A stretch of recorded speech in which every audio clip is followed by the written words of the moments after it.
Hello folks, welcome to Outdoors with Bud. I'm your host, Bud Fields.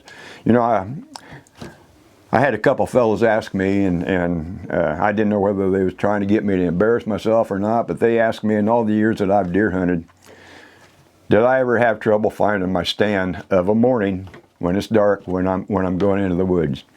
Yes, there's been plenty of times. Now, back when I first started hunting back in the 60s, 1960s, you just kind of took your knife or a hatchet and you kind of skinned some bark on the trees, and that marked your way going in and out of the woods. Now that got to be where it was kind of an eyesore, and if you cut it very deep, you were damaging the tree, and nobody wanted to do that. Well, another thing that we used to do is we tried to make something that looked natural. So if we were walking along the edge of like a picked bean field or a picked cornfield, and if there's a trail that we needed to cut in to go to our ground blind or our tree stand, we would take maybe a branch or a tree limb that had blowed down from all the wind or a storm, and we would lay that at a certain angle to where, like, if anybody else walked through there, that would look natural. I mean, there was branches laying everywhere from the high wind. But that would indicate, okay, here's your trail, you want to cut in here. Well, then we might put another stick, maybe like make a V, which pointed you right to your stand location. And then if you was hunting out of a tree stand, we would even take maybe a tree limb and lay it at an angle from the ground leaning to the tree, and that was your marker. And anybody else would see that, they would not think anything at all about that. That was an indicator of your stand location. Well, in modern day now, you can get these handheld GPSs, or even on your cell phone, you can put waypoints on it, which will help you going in and out of the woods. But thing about it, if you got something in your hand and you're walking and it's dark, there's a lot of tree limbs and maybe dead trees laying down, and you're going to lose sight of that because you're looking at a lighted screen, which the deer can see also from a distance, and you might fall and get hurt. Now, what I really recommend, and it's very inexpensive. Everybody knows what a thumbtack looks like. I mean, I hope you can see this real good. This is just a standard everyday thumbtack, with the exception it's got a reflective adhesive tape over the head of it. Now, what's the big deal about that? Well, when you're walking in the woods and when it's dark, you've got your flashlight. That's going to light up and you're going to be able to see it. Now, you can get these.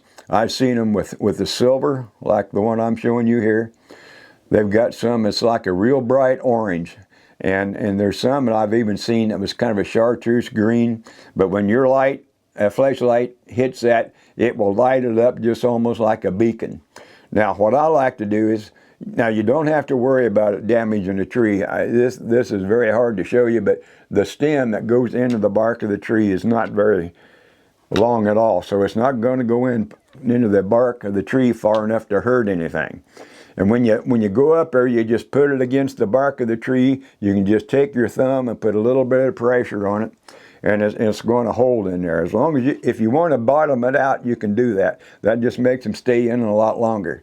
But when you're walking in the woods in the morning, now I like to put these within maybe a foot of the ground. When I'm walking in the morning, I do use a flashlight.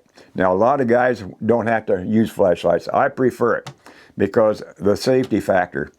In all my years of deer hunting, I have never seen a white-tailed deer carrying a flashlight in the woods. So if anybody did see me coming, I won't have to worry about somebody taking a shot at a noise, and it would be me instead of a deer. They would see my light coming and know it's a hunter. Now, with that being said, I don't like to put these in much over a foot, maybe a foot and a half off the ground, because when you're walking in with your flashlight, if you hear a noise, it's kind of natural reflex. You're going to shine your flashlight up and look around for that. A lot of times when the noise that you're going to hear is going to be maybe a deer running off. And it may run off because it heard you. It may was running off because it got your scent, or it would just felt unnatural and it didn't feel safe. But anytime you shine that flashlight, like maybe waist high or up high into your shoulders looking around, the deer is going to see that from a long distance and they're going to vacate that area. But I like to walk in basically with my flashlight pointing down at the ground, or maybe just at a slight angle in front of me, because there could be some stuff laying in your way and you're going to fall and you can get hurt. But Like I say, I like to put these maybe a foot, foot and a half off the ground, put them in a tree. Now, normally when I'm coming along the edge of the field, there's different trails going in and out. Now this is where your preseason scouting comes in. You want to get up there well before the deer season starts. If you've got trail cameras, put some trail cameras on these trails. Sometimes you're not going to be able to see deer tracks because maybe there's not been much rain lately and it's going to be dry and it's going to be hard as concrete out there to see deer tracks. But your trail cameras are going to show you the actual deer. Most of them will tell you what time of the day that deer went by, what the air temperature was, and the conditions and the date. Then you can formulate this and get it better advanced. But like I say, you get you some of these, and you can buy these basically at any sporting goods stores. Now I have bought some on eBay. I bought them at places like Walmart Sporting Goods, Dunham's, Dick's Sporting Goods, Cabela's, Bass Pro Shops. Normally you get maybe 50 of them in a little plastic box. And you can get these for maybe, I don't know, $8, $9, maybe $10. And I like to carry them in. Now, I got this turned around because I didn't want anybody to think that I was endorsing this company, but this is what I carry in my tacks in. You just put them in this bottle, then you can just pour them out in your hand as many as you need. And a lot of times you might even get a good deal if you buy them by the hundreds. But will these last very long? I've got some of these that's still in the tree on a property that I've hunted probably, I'm going to say at least 15 years. No damage at all to the tree. That tree is still healthy. You can walk in there and shine your flashlight and see these from quite a ways off. And at the end of this segment, I want you to, if you would please watch, I've got 2 short videos. I walked out of my backyard while it was still daylight. I picked out 2 trees. I put some of these thumbtacks in the trees. That way you're going to see what it looks like during the daytime. Then I went out again, I think it was 9:30, maybe 9:45 at night when it was dark. I walked up to those same 2 trees just to show you how bright these are.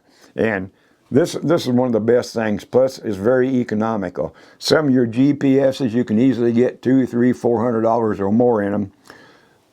You can buy a bunch of these for maybe $10 and they're going to last you forever. Now, if you want to, you can buy just a standard thumbtack at any of your office supply stores.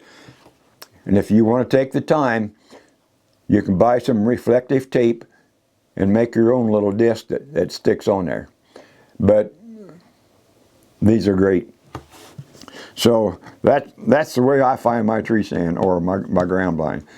So for what it's worth, I suggest you get you some reflective tacks, get them out, get them well in advance. And thank you. Good luck to you. God bless you. Keep coming back watching Outdoors with Bud. Thank you.